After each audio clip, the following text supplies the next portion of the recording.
समय रैनाचा show India's got टॅलेंटमध्ये प्रसिद्ध YouTuber Ranbir अलाहाबादियानं केलेल्या अश्लील कमेंटनंतर देशभरातून प्रचंड संताप व्यक्त करण्यात आला।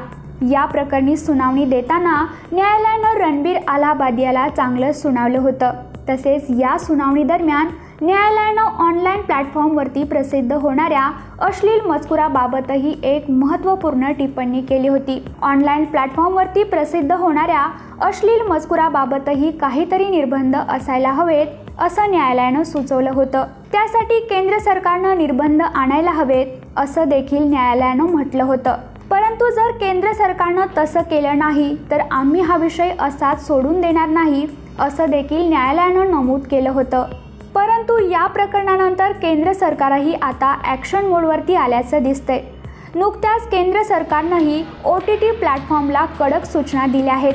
सरकारनं सर्व OTT आणि सोशल मीडिया चॅनलला कंटेंटचे वयानुसार वर्गीकरण करण्याचे आदेश दिले आहेत।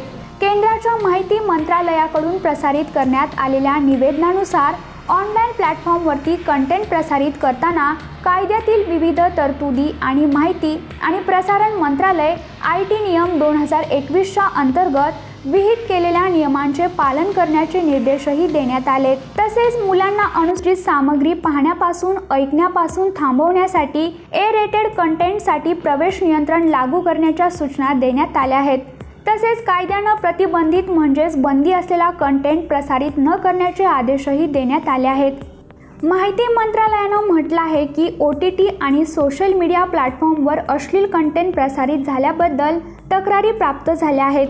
तसेच सोशल मीडिया प्लॅटफॉर्मवर दाखवल्या जाणाऱ्या कंटेंटचे नियमन करण्याच्या सर्वोच्च न्यायालयाच्या सूचनेच्या पार्श्वभूमीवर माहिती आणि प्रसारण मंत्रालयाची ही सूचना जारी करण्यात आली आहे। केंद्र सरकारच्या या सूचनेनंतर पातळी सोडून केल्या जाणाऱ्या विनोदांना आणि अश्लील कंटेंटला आळा बसेल का हे पाहणं महत्त्वाचं ठरणार आहे। यासाठी आणखी काही कठोर नियम असायला हवेत का याबद्दल तुम्हाला काय वाटतं तुमचं उत्तर कमेंटमध्ये कळवा आणि अशाच नवनवीन माहितीसाठी वृत्तम मराठीला आता सबस्क्राईब करा।